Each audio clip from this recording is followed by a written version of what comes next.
2026 आणि नवीन वर्ष सुरू झालेलं आहे।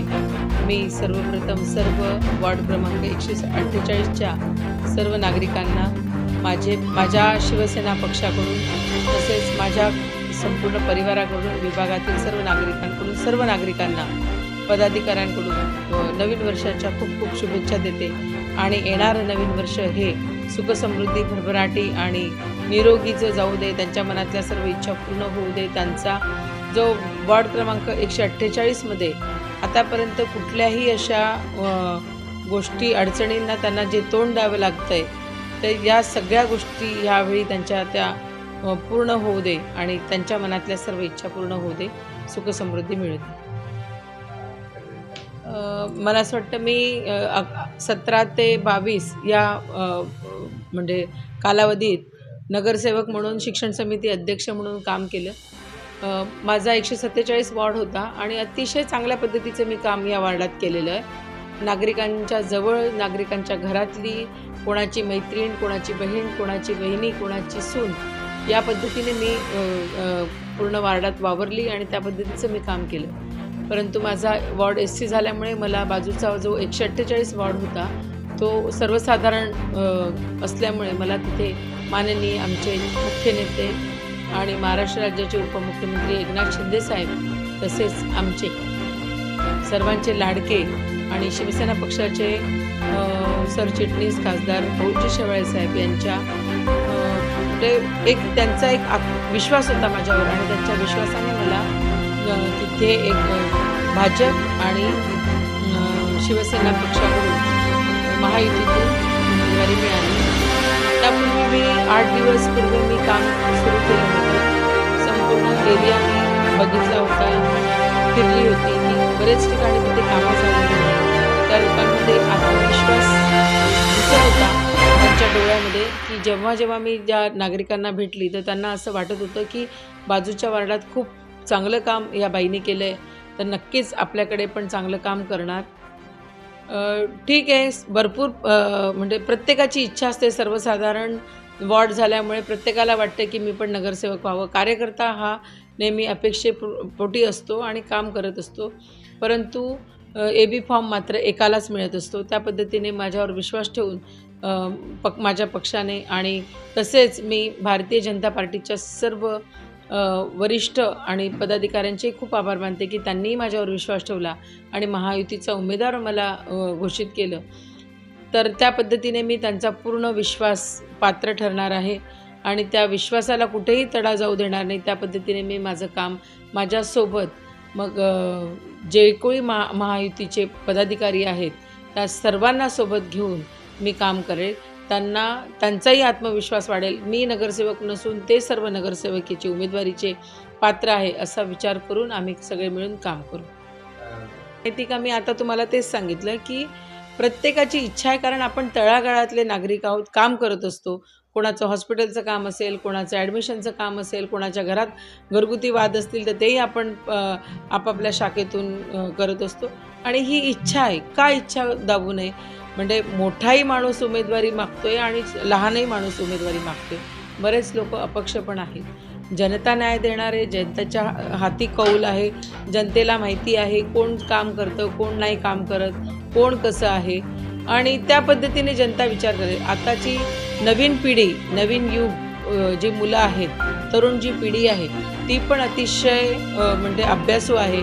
आता त्यांना कळतं आहे की आपण आता तेवढ्यापुरता न राहता आपण पुढचे 5 वर्ष आपले कसे चांगले गेले पाहिजे, कशा पद्धतीने काम केले पाहिजे, त्या पद्धतीने कामाच्या जोरावर म्हणजे मला असं वाटतं माननीय मोदीजी तसेच आमचे महाराष्ट्र राज्याचे मुख्यमंत्री देवेंद्रजी फडणवीस, माननीय एकनाथजी शिंदे साहेब जे मुख्यमंत्री पण होते तेव्हा त्यांनी काम केलेलं आहे, उपमुख्यमंत्री त्यांनी भरपूर अजूनही काम करत आहेत। तर जो वाघासारखं काम केलेलं आहे तर या कामाला नक्कीच जनता कौल देईल आणि त्या पद्धतीने महायुतीचे सर्व उमेदवार मोठ्या संख्येने निवडून येतील यात शंका नाही। असं बघा, प्रत्येकाला असं वाटत असतं आणि माझ्यासाठी डोंगर कामाचा काही हे नाही, कारण की मी जेव्हा 147 वार्ड होता तर तो 3 नगरसेवक मिळून माझा 1 वॉर्ड होता आणि त्या तिघही नगरसेवकांनी काम केलेलं नाही आणि ते काम सगळे मी माझ्या येणाऱ्या 5 वर्षात करून दिले. त्याच्या अगोदरच म्हणजे मला असं वाटतं एका वर्षातच माझं 80% काम झालं होतं. काम करण्यासाठी आम्ही शिवसैनिक आहोत आणि आम्ही मागे पुढे बघणार नाही. म्हणजे शिवसेनेची रणरागिणी म्हटलं तरी चालेल. आणि माननीय एकनाथ शिंदे साहेबांनी तर संपूर्ण महाराष्ट्रात इतकी कामं केली आहे, एवढा कामाचा पाडा हे केला आहे की तुम्हाला सांगतो, अटेल सेतू आहे, म्हणजे कोस्टल रोड झाला, किती सुविधा लोकांच्या करून दिलेल्या आहे. सगळीकडे रोड आता आपले जे बनले तर ते सगळे याचे आपले कॉन्क्रिटीकरणचे रोड आहेत की म्हणजे ते 50 वर्ष आपले रस्ते आता हे होणार नाही. माझा रस्ता कधीचा झाला होता, तो साविस्टरचा आणि संत कक्याचा. काही कारणास्तव तो रस्ता झाला नाही, परंतु आता ज्या सगळ्या एम्युनिटीज काढून तो आता कॉन्क्रिटीकरणचा रस्ता इथे तर कुठलेही रस्ते दिसत नाही. भारतनगर अशू अडवाणीपासूनचा जो रस्ता आहे, अशू अडवाणी नगरचा, तो असाच आम्ही त्या दिवशी गेलो तर बघितलं तर तो रस्ता झाला असं वाटतही नाही की तो नवीन रस्ता केला आहे म्हणून. वाहून गेला आहे तो रस्ता. तर काहीही कामं झाले नाही. परंतु मी नुसती वार्डात नवीन वार्ड आहे म्हणून फिरायला गेली तर कचरा, आणि मी 4 वर्ष जुना कचरा तो भैया चाळच्या समोरचा काढला. तर तो काम करायची इच्छा असेल ना तर ती एका वर्षात सर्व काम होऊ शकतो. डोंगर नाही, शेवटी आपण माणूस आहे ना. असू द्या ना, बाहेरून येणं किंवा आतून येणं अशी काही गोष्ट नाही. स्थानिक ते पण बाहेरचेच आलेले आहेत, ते पण माझ्या वार्डात स्थानिक होते आणि मग त्यांना तिकडच्या वार्डात संधी मिळालेली आहे. तसेच मी पण इकडच्या वार्डातली आणि मला तिकडच्या वार्डात संधी मिळालेली आहे. काम करणं महत्त्वाचं आहे. महाराष्ट्रातला माणूस जर दिल्लीत जाऊन काम करत असेल तर तो बाहेरचा किंवा आतला नाही आहे. तर कामं करणं महत्त्वाचे. मी माझ्या 147 वार्डामध्ये जी कामं केली आहेत, शाळा, इंग्रजी माध्यमाच्या शाळा, प्रसूतीगृहाचं आरक्षण, जे ते स्थानिक होते. अयोध्यानगरमध्ये शाळेचं आरक्षण होतं आणि ते आरक्षण आपण म्हणजे ते काहीच करू शकले नाही तिथे. शाळेचे काळी फीत लावून त्यांनी आंदोलनं घेतली. परंतु मी नगरसेवक झाल्यानंतर लगेच ताबडतोब ते अयोध्यानगरच्या लोकांसाठी ती जागा मैदान म्हणूनच ठेवली आणि शाळेचं आरक्षण रद्द केलं. आणि तिथे दुसरी शाळा, बैठी शाळा होती, ती मी 4 मजली इमारत करून तिथे 10वीपर्यंतची शाळा मी केली. अपॉर्च्युनिटी खूप आहेत आणि मी झेलायला ताकदवान आहे आणि मी काम करू शकते. वन टाईम रिपेअरिंगचं काम पण जे होतं, MMRDचं काम झालं होतं, महानगरपालिकेच्या इमारतींचं झालं नव्हतं.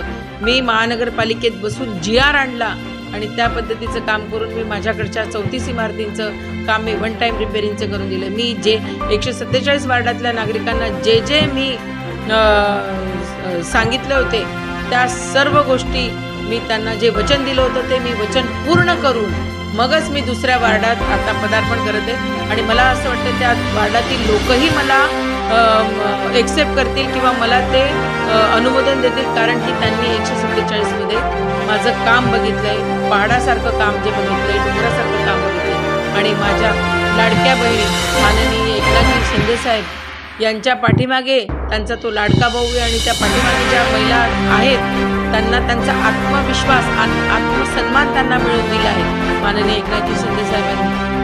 तर त्यांच्या त्या आत्मसन्मानाला कुठेही तडा जाऊ देणार नाही आणि त्या माझ्या बहिणींचा माझ्यावर पूर्ण विश्वास असेल, कारण की मी त्या विभागात एक नारी सप्पे भारी आहे. कारण की सर्व पुरुष आहेत आणि मी एकटी महिला आहे. अजून कोण, मला असं वाटतं एक समाजवादी पार्टीच्या एक अजून आहेत त्या यादव म्हणून ताई. तर असो, मग एक मी अपॉर्च्युनिटी महिला म्हणून मी आता इथे अपॉर्च्युनिटी घेतली आणि माझ्या सर्व भगिनी माझ्यासोबत राहतील. त्यांची प्रतिनिधी म्हणून मी आहे, त्यांचा आत्मसन्मान म्हणून मी आहे.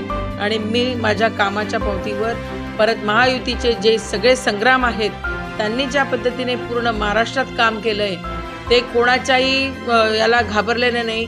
बोलणारे बोलतील, बोलू द्या. आपण फक्त कामावर कॉन्सन्ट्रेट करायचं आहे आणि आपलं काम आपल्याला जनतेला दाखवायचं आहे. जनते कामावरतीच विश्वास ठेवून निवडून देतील. इथे किती मोठी अपॉर्च्युनिटी आहे, पण का नाही केलं ह्या सगळ्या लोकांनी? इथे स्थानिक मुलांना काम द्यायला पाहिजे. मुलं इकडे तिकडे पळतात. एज्युकेशन, शिक्षणाचा खूप मोठा अभाव आहे. इथे शाळा नाही, गार्डन नाही, ज्येष्ठ नागरिकांसाठी कुठली सुविधा नाही आहे, दवाखाना कुठला नाही आहे. परत पुन्हा बँकिंगचा मोठा प्रश्न आहे, तो कुठे नाही. सगळ्या गोष्टीला वाशिनाक्याला यायला लागतं. सर्व गोष्टीला 148चे सर्व नागरिक 147मध्ये येतात. तिथे ऑलरेडी सगळे आरक्षण आहेत, सुविधा आहेत. पण का नाही करत ह्या सगळ्या गोष्टी? या केल्या पाहिजे. मला जर जनतेने निवडून दिलं तर जनतेचा कौल माझ्या बाजूने असेल तर मी सांगते की मी सर्वात पहिले इथल्या लोकांसाठी महानगरपालिकेच्या माध्यमातून किंवा CSR फंडातून किंवा अजून वेगवेगळ्या पद्धतीने मी नक्कीच इथे इंग्रजी माध्यमाच्या मोफत शिक्षणदायी अशा शाळा सुरू करेल. मुलांसाठी मैदानं क्रीडांगणं तयार करेल. मुलांच्या हाताला काम देण्याची व्यवस्था मी करेल. मेट्रो आहे, वेगवेगळ्या ठिकाणी आहेत अजून, म्हणजे स्वतःचा वॉर्ड सोडल्यावर पण, तर तिथेही आपण चांगल्या पद्धतीने मुलांना काम देऊ शकतो.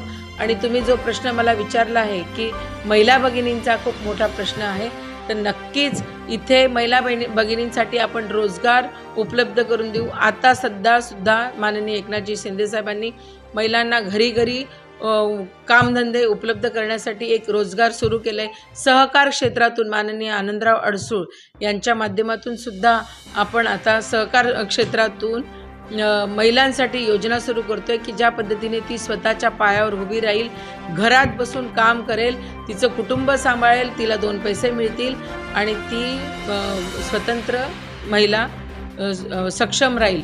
तर महिला सक्षमीकरणाचं पण मी काम करेल. महिला आधार केंद्र असू दे, जसं मी इथे योगा केंद्र सुरू केलं, ते योगा केंद्र पुढे भविष्यात आमच्याकडे वार्डात कुठेही जागा नव्हती आणि जो काय म्हणता कोरोनासारखा महारोग आला त्यावेळी तिथे वॅक्सिन सेंटर म्हणून ते कामात आलं.